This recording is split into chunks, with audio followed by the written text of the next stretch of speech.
Did you know that North and South Korea have technically been at war for over 70 years? The fighting stopped in 1953, but no peace treaty was ever signed. Ever since, the world has watched as tensions on the Korean Peninsula rise and fall. We see missile tests, huge military drills, and strong political statements that make headlines and leave us with one critical question. Is war really coming back to Korea? It's a scary thought, but what's the reality behind the headlines? Today, we're going to break down the situation calmly and clearly, so you can understand what's actually happening. Welcome to Global Pressure Point, the channel where we explain complex global conflicts without the hype and exaggeration. If you want deep analysis that respects the facts, make sure you subscribe and hit that notification bell. We're here to help you understand the world better. So, why are North and South Korea still divided after all this time? Let's go back to the end of World War II. After the war, the Korean Peninsula, which had been under Japanese rule, was split into two zones. The Soviet Union occupied the north, and the United States occupied the south. This division was supposed to be temporary, but things didn't go as planned. By 1948, two separate states had been formed with completely different ideologies. The North became a communist state, and the South became a capitalist one.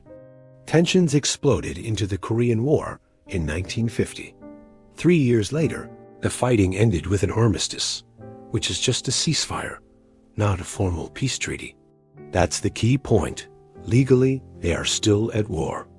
Today, a heavily fortified border called the Demilitarized Zone, or DMZ, separates two vastly different societies, each with its own political and economic system. It's one of the most heavily guarded borders on Earth, a constant physical reminder of the division. Now, let's fast forward to today. You've probably seen the news reports about recent tensions. So what's causing them? On one hand, North Korea has been conducting a series of missile tests, demonstrating its advancing military capabilities.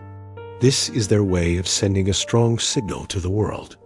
In response, South Korea and its allies, particularly the United States, have been carrying out large-scale joint military exercises. These drills are designed to show their readiness and strength. And of course, there's the political rhetoric. Leaders from both sides often use very harsh language, accusing each other of aggression and making threats. While all of this sounds alarming, and it definitely raises concerns, it's important to understand that these actions don't automatically mean war is just around the corner. A lot of this is strategic posturing, a way for each side to test the other's limits and project strength to their own people and the international community. To understand why all-out war is unlikely, we need to look at the military balance. North Korea has one of the largest standing armies in the world.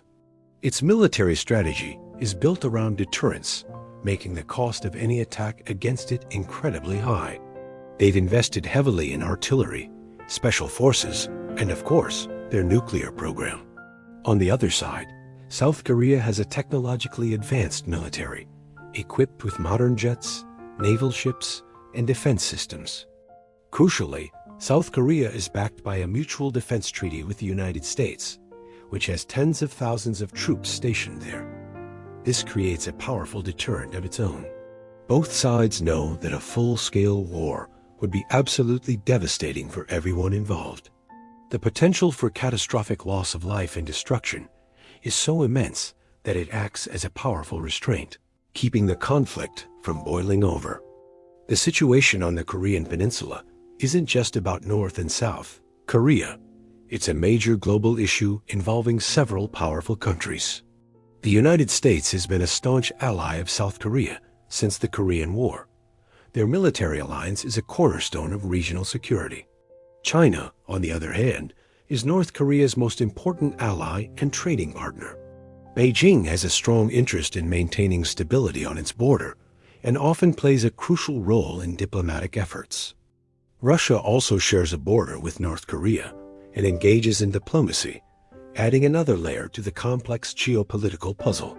Because these major powers are so deeply involved, Any conflict on the peninsula could quickly escalate and draw them in. This high-stakes reality means that all countries involved have a vested interest in preventing a war, as the consequences could ripple across the entire globe and destabilize the international order. Let's talk about the potential costs of a conflict, because they are staggering. A war on the Korean Peninsula would trigger a humanitarian crisis of epic proportions, with millions of lives at risk. But the impact wouldn't stop there. Economically, it would be a catastrophe.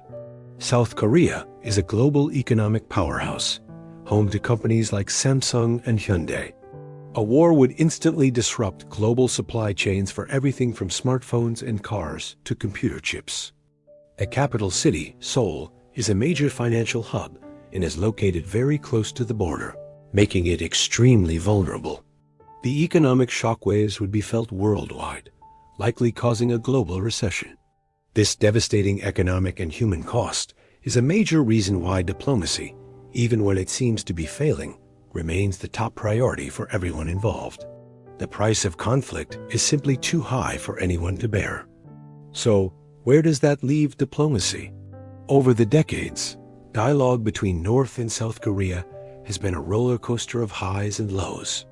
There have been promising moments with summits and joint projects, followed by long periods of silence and hostility. Right now, official talks have stalled.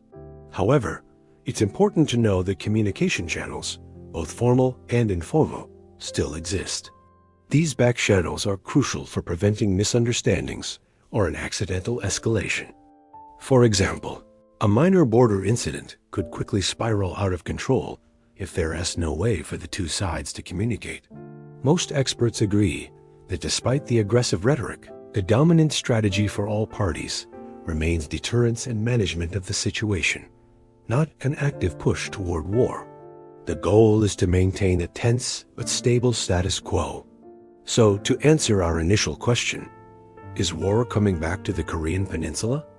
While the risk always exists and the situation is undeniably tense, a full-scale, intentional war remains unlikely in the immediate future. What we're witnessing is a cycle of pressure, signaling, and strategic positioning. Both sides are flexing their muscles and testing boundaries, but they are also keenly aware of the catastrophic consequences of a real war. The Korean Peninsula will likely remain a global pressure point for years to come, but it's crucial to distinguish between tension and an imminent countdown to conflict. The situation is being managed, not ignored. Thanks for watching this analysis on Global Pressure Point.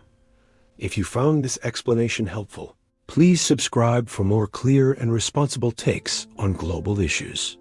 Now I want to hear from you. Comment below. Do you think diplomacy still has a chance to work on the Korean Peninsula? Or is the tension here to stay? Let's discuss it.